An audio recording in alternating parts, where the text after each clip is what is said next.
మన భారతీయ పౌరులు వాళ్ళకి సంబంధించి కనీసం ఎవరు ఏంటనేది కూడా గుర్తించలేని దారుణమైనటువంటి స్థితిలో వాళ్ళ శరీర భాగాలు అక్కడ ఉన్నాయి, ఛిద్రమైపోయి ఉన్నాయి, దూరంగా విసిరేయబడ్డాయి ఆ పేలుడు ధాటికి.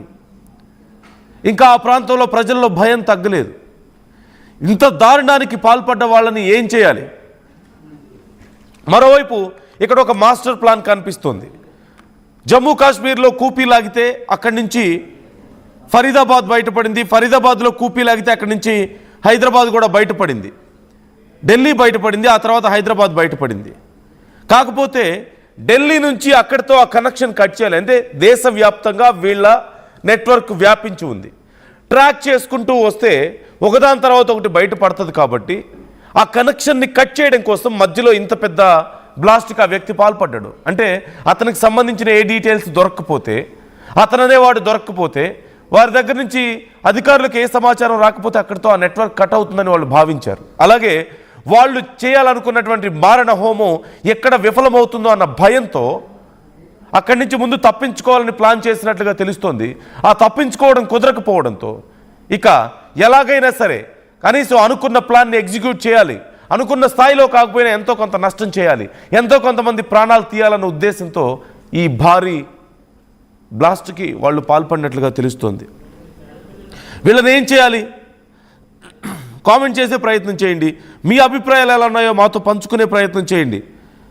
శ్రీనగర్లోని నౌగాంలో అక్టోబర్ 27న ఉగ్రవాద గ్రూపు జైషే మొహమ్మద్కి సపోర్టుగా కొన్ని పోస్టర్లు అక్కడ ప్రత్యక్షమయ్యాయి.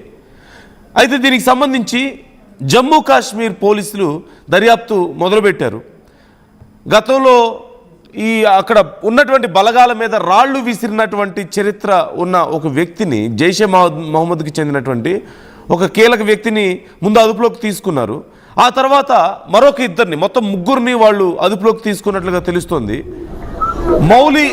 ఈ మౌల్వి వాళ్ళ ముగ్గురు కూడా మనకి స్క్రీన్లో కనిపిస్తున్నటువంటి ఈ మౌల్వి ఇర్ఫాన్ పేరునే వాళ్ళు చెప్పారు. అంటే అతనే మమ్మల్ని ప్రోత్సహించాడు ఇదంతా చేయమని అని, ఆ పోస్టర్లు అంటించమని కానీ, గతంలో రాళ్లు రోవడానికి కానీ అతనే కారణం అంటూ చెప్పినట్లుగా తెలుస్తుంది. వాళ్ళు ఇచ్చినటువంటి డీటెయిల్స్తోనే ఈ మౌల్వి ఇర్ఫాన్ని వెతుక్కుంటూ వెళ్ళారు. ఆ తర్వాత డాక్టర్ ఆదిల్ అహ్మద్ రాథేర్ కానీ, జమీర్ అహన్గర్లను కూడా అరెస్ట్ చేశారు. మనం విన్నాం ఈ వార్తని. ఈ అరెస్టుల ద్వారా ఈ మౌల్వీకి చెందినటువంటి అతను ఉండేటువంటి ప్లేస్ నుంచి, అతని రూమ్స్ నుంచి అతను డాక్టర్ ముజమ్మిల్ని జమ్మూ కాశ్మీర్ పోలీసులు అరెస్ట్ చేసినట్లుగా తెలుస్తుంది. అక్కడ దొరికినటువంటి డీటెయిల్స్ నుంచే డాక్టర్ ముజమ్మిల్, ఇదిగో మనం వింటూనే వచ్చాం ఈ 2 రోజుల నుంచి ఈ పేర్లన్నీ కూడా వరుసగా ఇంత 2900 కిలోల పేలుడు పదార్థం సంబంధించి కానీ, అలాగే ఇటు ఢిల్లీకి సంబంధించినటువంటి దారుణానికి ఇన్వాల్వ్ అయిన వాళ్ళు కానీ, ఆ తర్వాత ఫరీదాబాద్లో వీళ్ళు అద్దెకుంటున్నటువంటి గదుల నుంచి 350 కిలోల అమ్మోనియం నైట్రేట్, అంటే జమ్మూ కాశ్మీర్లో 2900 కిలోలు, ఇక్కడ ఒక 350 కిలోల అమ్మోనియం నైట్రేట్, కొన్ని ఆయుధాలు, బాంబు తయారీ సామాగ్రి, ఇవన్నీ AK-47 ఒకటి, అలాగే 2563 కిలోల అనుమానాస్పద పేలుడు పదార్థాలను కూడా ఈ భద్రతా బలగాలు స్వాధీనం చేసుకున్న సంగతి మనకు తెలిసింది. ఆ తర్వాత ఈ వైద్య విద్యార్థులను ఉగ్రవాదులుగా మార్చడంలో ఈ మౌల్వీనే కీలకంగా వ్యవహరించాడు అంటూ కన్ఫర్మ్ చేసుకున్నారు. జైషేతో స్ఫూర్తి పొంది వాళ్ళతో అట్రాక్ట్ అయ్యి వాళ్ళతో సంబంధాలు కొనసాగిస్తూ ఈ మౌల్వి వాళ్ళందరికీ, ఆ విద్యార్థులకి ఆ వీడియోలను చూపించేవాడు, వాళ్ళని ఎంకరేజ్ చేసేవాడు, వాళ్ళకి బ్రెయిన్ వాష్ చేస్తూ ఉండేవాడు అంటూ తెలిసింది. VOIP కనెక్షన్స్ ద్వారా ఆఫ్ఘనిస్తాన్లో ఎవరెవరితోనో వాళ్ళతో మాట్లాడించేవాళ్ళని మన సీక్రెట్ ఏజెన్సీస్ కనుక్కున్నాయి. అలాగే ఈ వైద్య విద్యార్థులను ఈ మౌల్వీనే దగ్గరుండి మరి ఉగ్రవాదులుగా మార్చేవాడు అంటూ తెలుస్తోంది. మరోవైపు ఆఫ్ఘనిస్తాన్కి సంబంధించి కొన్ని మూలాలు బయటపడుతున్నాయి. అంటే ఆఫ్ఘనిస్తాన్లో ఉన్నటువంటి కొన్ని ఉగ్రవాద శక్తులు ఇప్పటికీ మన దేశంలో ఈ దారుణాలు సృష్టించడానికి ప్రయత్నిస్తూనే ఉన్నారు. పాకిస్తాన్ ఓవైపు, ఆఫ్ఘనిస్తాన్ అక్కడ ప్రభుత్వం ఏర్పడిందని, అలాగే అక్కడ ప్రభుత్వం మన ప్రభుత్వంతో చర్చలు జరుపుతోంది, అంతా బాగుండబోతోంది, వాళ్ళు మనకు చాలా సపోర్ట్గా ఉన్నారని మనం అనుకుంటున్నాం. కానీ ఇదిగో ఇప్పుడు మనకు అసలు విషయం బయటపడుతుంది. ఈ మౌల్వీకి ఆఫ్ఘనిస్తాన్లో ఉన్న కొంతమందితో సంబంధాలు ఉన్నాయి, దాని ద్వారానే ఇక్కడ వీళ్ళందరినీ ఇలా మార్చాడంటూ తెలుస్తుంది. మనం ఒక్క విషయాన్ని మనం మర్చిపోకూడదు. మన భారతదేశంలో ఆఫ్ఘనిస్తాన్కి చెందినటువంటి మంత్రి పర్యటించినప్పుడు, మన కేంద్ర విదేశాంగ శాఖతో భేటీ అయిన తర్వాత ఇక్కడ పర్యటించినప్పుడు ఎంతమంది సానుభూతి పరులు అతనికి వెల్కమ్ చెప్పారో, ఎలా వెల్కమ్ చెప్పారో మనం చూస్తున్నాం. మనతో అక్కడి ప్రభుత్వం లెక్కలో మనతో కొన్ని సంబంధాలు కలిగి ఉన్నప్పటికీ వాళ్ళని మనం పూర్తిగా సాధారణ వ్యక్తుల్లాగా ట్రీట్ చేయలేము.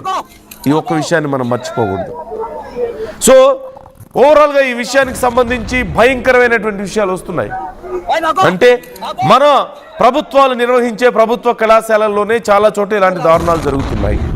మీ చుట్టూ వైట్ కాలర్ నేరస్తులు ఉన్నారు. ఇప్పుడు డాక్టర్లు బయటపడ్డారు, రేపు ఇంజనీర్లు బయటపడితే, ఏదో ఒక పెద్ద కట్టడాన్ని కావాలనే ఏదో ఒక సమస్యతో కట్టి, ఏదో ఒక లోపంతో కట్టి కూల్చేస్తే, ఇంకేదైనా డిపార్ట్మెంట్లో బయటపడితే, ప్రతి ప్రభుత్వ ఉద్యోగాల్లోనూ ప్రతి ఎక్కడో చోటు డిపార్ట్మెంట్లో వీళ్ళు ఉంటే జస్ట్ ఇమాజిన్ ఏం జరగబోతుంది అనేది.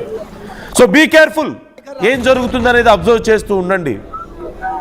ఎప్పటికప్పుడు కేంద్రం ఇస్తున్నటువంటి ఆదేశాలను, సూచనలు పాటిస్తూ ఉండండి. ఇలాంటి నరరూప రాక్షసులు మీ చుట్టూ ఉండుండొచ్చు.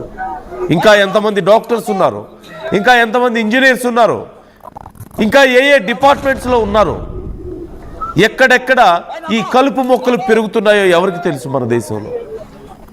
జాగ్రత్తగా ఉండండి. బయటపడుతున్నటువంటి డీటెయిల్స్ సాధారణమైన విషయాలు కాదు. సుమారుగా 3000 కేజీలకు పైగా పేలుడు పదార్థాల. మరోవైపు హైదరాబాద్లో ఈ రెజిన్ అనే కెమికల్తో కొన్ని వేల మంది ప్రాణాలు, అతని దగ్గర స్వాధీనం చేసుకున్న రెజిన్తో కొన్ని వేల మంది ప్రాణాలను ఒకేసారి తీయగలుగుతారు. అంత దారుణమైనటువంటి చర్యలకు సిద్ధపడుతున్నారు. యుద్ధాలతో ఏదో జరుగుతుందని కాదు, ఇదిగో ముందు ఇలాంటి దుర్మార్గుల వల్ల మన దేశం ఏమైపోతుందో అన్న భయం ఏర్పడుతుంది. సో మీ అభిప్రాయాలను కూడా కామెంట్ చేసే ప్రయత్నం చేయండి. ఏం చేయాలి ఇలాంటి హై అలర్ట్ సిచ్యువేషన్లో? ఎలా వీళ్ళని కనిపెట్టగలుగుతాం? ఈ వైట్ కలర్ ఉగ్రవాదుల్ని ఎలా కనిపెట్టాలి? కామెంట్ చేసే ప్రయత్నం చేయండి.